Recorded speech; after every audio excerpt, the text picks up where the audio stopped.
I'm Jolene Theresa. I'm KimBurly. And we are going to talk about safety at shows. Both safety and not safety. At shows that we have been in, volunteered at, or worked at. So production, performer, or volunteer. For starters, we focus on safety a lot at Studio X. Yeah. Pretty much exclusively. Yes. Well, it's very important. Yes. And the reason being because we've both seen some things that are either annoying or really unsafe. You know, you have your annoying things, which are like the show itself is 3 hours long with 6 acts and the intermission is longer than each act. That's annoying both as a cast member and an audience member. Mm-hmm. There are things that are annoying, like producers showing up after everybody else. Right, where you don't even know what you're doing. Yeah. There's annoying things like your pay is delayed, or you have to wait an hour for the person who pays you to be found before you can go home. Or they say they have a rig and the rig that they don't have or do have is not an actual aerial rig. Or they hired other artists to work with you. I've had this happen. This is actually unsafe. Where the other artists are messing with your equipment. We had this issue when I was living down south where there was this one group who would unlock our carabiners, which sounds like it's not that bad because it's a carabiner, but it's still incredibly unsafe. So what are some things that you've experienced that are really blatantly unsafe, like water on the floor or people drunk on stage or really, really, really high on stage? Which is fine, but... with burlesque, I haven't done a whole ton of pole aerial shows, not recently. I have to think back to some of those, but with burlesque, it's typically the unsafe stuff is just not cleaning up after the act before you. So you could trip. Tripping hazards. We've had I've seen wobbly stages, which are not cool. And I guess this falls more under the annoying than the unsafe, although it can be unsafe. Not disclosing, and not that a producer is required to disclose like what the stage looks like, but like a fully carpeted stage. With when you're in heels. So things like that. I had one show where the stage was just like area rugs, so it was monster tripping hazard. Because I'm clumsy, so if there is an area rug, I'm going to find the corner of it and trip on it. So for burlesque, it's more just stuff on the floor. But we've also done shows together where you've been doing pole and you were in 8-inch stiletto pleasers, and we were not told about the carpet, or the window that was next to the pole, or the light that was next to the pole, ducks that were above the pole, or the pole was just not as stable, which understandable. I mean, you go into shows, especially the smaller shows, right? If it's a friend putting it on or a new producer or someone who's doing it as a favor to performers, you kind of understand that they might not know how to run a production. Right. And there are definitely small things like we just talked about, or things where people say they know how to put up the equipment, and I personally watch them and I'm like, no, you don't. I mean, at Pole Expo alone, every year we would set up approximately 300 stage poles. You pick a brand, I know how to set it up. I've done it. So watching people sometimes can be really scary when you know you're going to have to be on that. Or we've both had this where they say that it's going to be static for everyone, and you get there and it's going to be spin for everyone. Yep. And we try to be really adamant at Studio X about that when we have our cast and crew meeting. If it's not correct and you can't perform, stay in character and walk off stage and we'll fix it. If you stay on stage, that's on you. But if you're a newer performer, that's really scary. So stay in character and walk off stage, we'll fix it. But some shows, they're not going to fix it. They're going to leave it. I, with pole alone, have worked at an event once where they put the poles in upside down. Fine, but these were platinum stages. They require a pin, so you couldn't actually lock them. We eventually found a way around it, but that was really scary. Or poles having massive scratches and gouges on them, poles falling over. There's a lot that can go wrong. Or maybe slippery poles where you don't have pole cleaners and you get on there and you're the last performer, which I've been the last performer at a couple of shows. And it's super slippery and I can't do 90% of my routine. So that's also something to think about. And then with aerial, who's doing the rigging? And who's helping them? Right. So you also, with burlesque, do chair.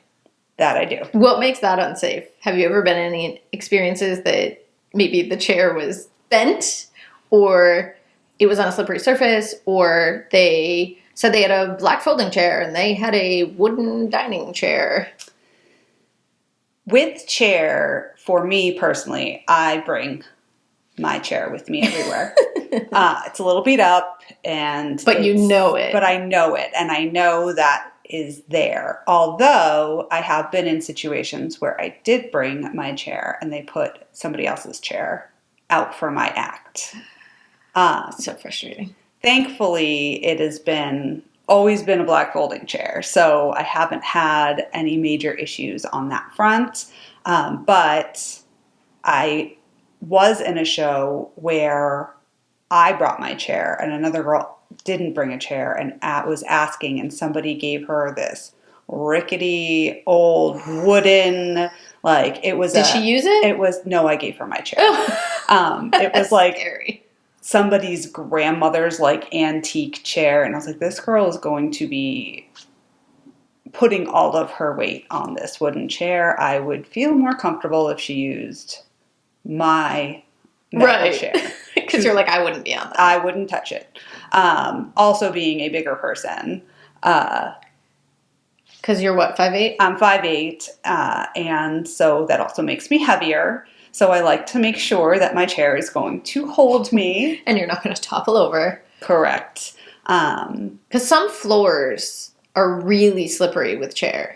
Yes. And if you are doing, most burlesque shows around here, they're doing maybe a front balance, maybe a chest stand max. And those aren't really scary even if the floor is slippery because you're not doing anything dynamic. You're really just balancing on it. But with more dynamic chair movements and combinations, sometimes sliding on the floor becomes a huge problem when you're balancing and you can lose that chair. Yeah. Or if you're doing something where you're leaning off of it, it could flip because it's slippery. Yeah. Have you had any experiences with that? Because that's almost like when you just want carpet. You're like, can I just put this? Because I've had to put my chair on a yoga mat before because the floor was so slippery.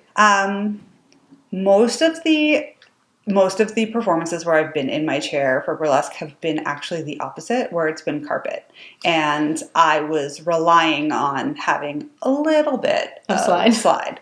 So, which is just the opposite of, what you're saying. It's not unsafe necessarily. It's super uncomfortable when you're trying to slide on a carpet floor. I have an act where I go from a balance to a split on the floor, and on carpet, it's not ideal. So things that, as producers, things that we tend to try to do to alleviate some of these concerns or issues is we like to have our own equipment. We have it on hand. I know Studio X has it. I know KimBurly's Tittie uses it. So we always have the same equipment. We have the same people setting it up, tearing it down, so they know that specific equipment and the troubleshooting involved with it, whether it's poles, aerial rigs, carabiners, all the types of spans we have, and aerial apparatuses, chairs, whatever it is. But on top of that, not only do we have the same people, but we have the same training for everybody. And we have photos of everything. Correct. So when you come to any of our shows, if you are a performer or even a stage crew member, you know what you're getting into. You can see the video and the photo of the floor, the layout, the equipment. We use pretty much the same equipment every year. Yep. Except for the one year where I think we had a different pole. But anyways, we are using pretty much all of this same stuff, and we do stage testing, which a lot of shows do. Not all.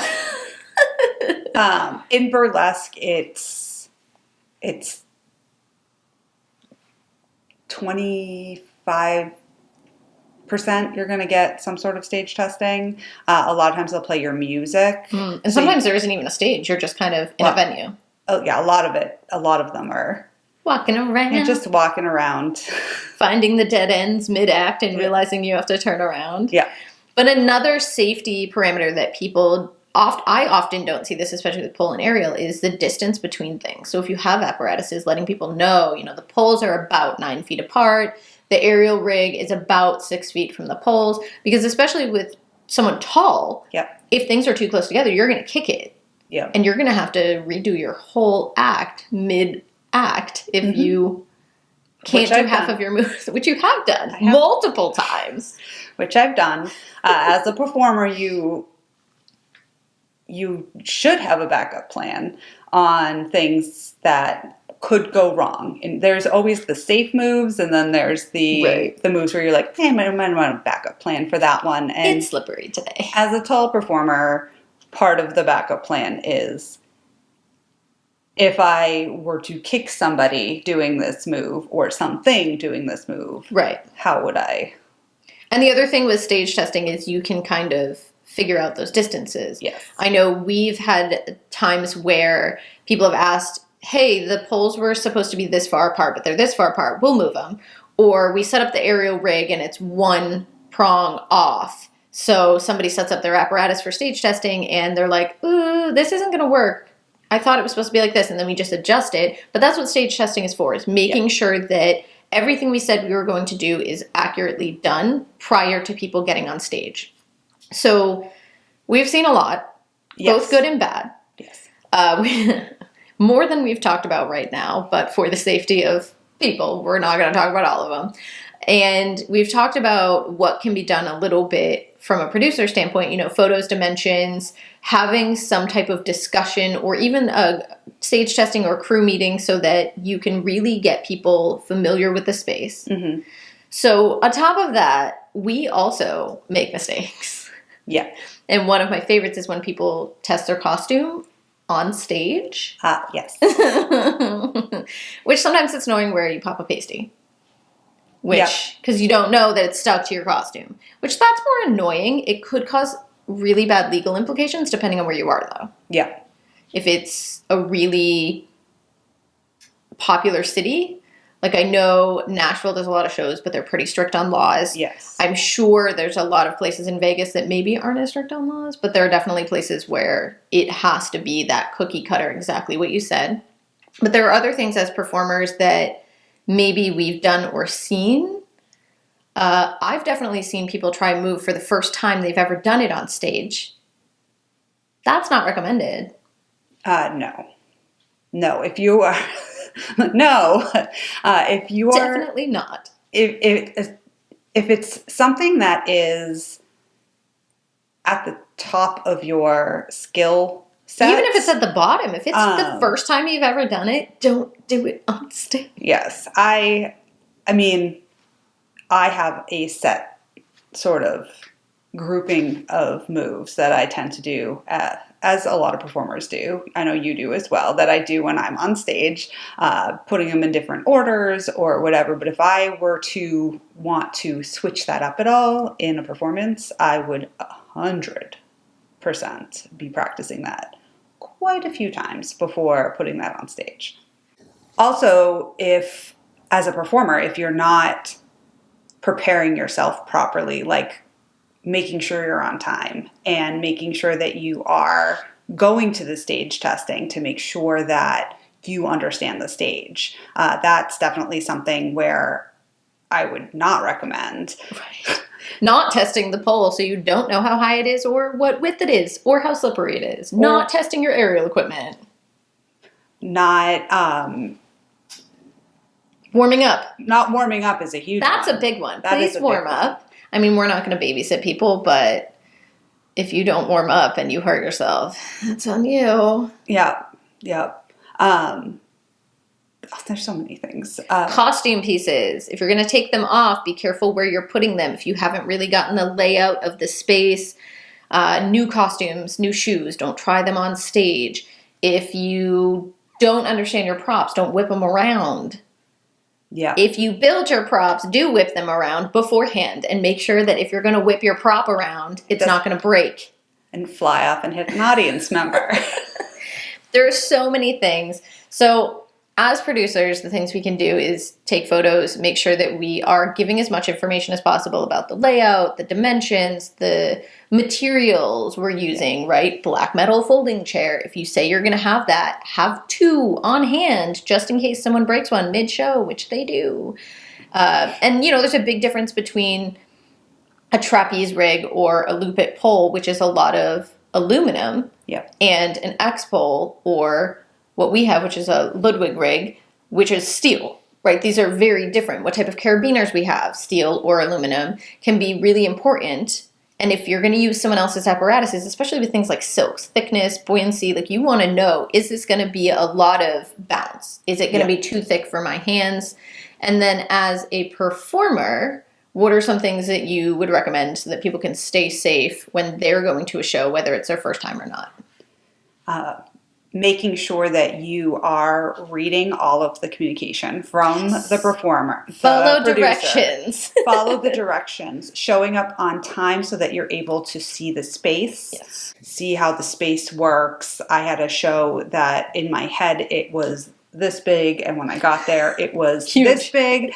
Or sometimes you think you can't walk off stage and you can, or vice versa. Yeah. You get there and you're like, oh, I can't go in the audience at all. Yeah. And that was my whole act, because that's happened to you before. That happened to me, and I asked the producer, so being communicative with the producer is a good one too. Yeah. I asked the producer if it was frowned upon to get off of the stage and walk through the audience, and they said, no, it's absolutely encouraged. Here's how you can safely get off the stage. So another thing to keep in mind is if you know the producer of a show or you know your performers as a producer, we want to make sure that we understand that that's a different relationship. Because I have personally showed up to a show before that was at like 5 a.m. I got there.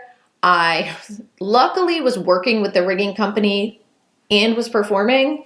So I rigged up my Lyra. I got so excited. I was like 15 feet in the air. There was a whole pulley system. And then right before I got on stage, mind you, it was 5 a.m. It was a morning event. They were like, oh yeah, so we're going to turn the 15-foot LED wall on. I was completely blind and had to do my entire act blind. Now, at that point in my career, I could do it, but that's something you would want to tell people. Yes. But on the other hand, I love mentioning Lisa. We work with Lisa a lot. So if we ask Lisa Bella something, she's going to give us a hard yes or no. She's a fairly professional, seasoned performer, but she knows us and trusts us, and we know her and trust her. Yeah. And I've been in those situations. I mean, I used to do Live Dancing Girls a lot, and that show, anybody who's done that show a bunch of times, they'll tell you, sometimes you get to the venue and they're like, can we just change this? Can we put you over here? Can this be higher? And I definitely did my first show ever in sclera blackout contacts and ended up with a spotlight in my face. I couldn't see anything. But I trusted that they would know that when I said, no, I can't do that, they would stop asking. So anything that they asked, yes, if I could do it, I would do it. If I couldn't, there was a good communication there. So that communication is key. All in all, the bottom line is the most important thing, whether you are a producer or a performer, is to make sure that you are preparing before the event. You are preparing and testing during the event, and throughout the whole process, you have great communication.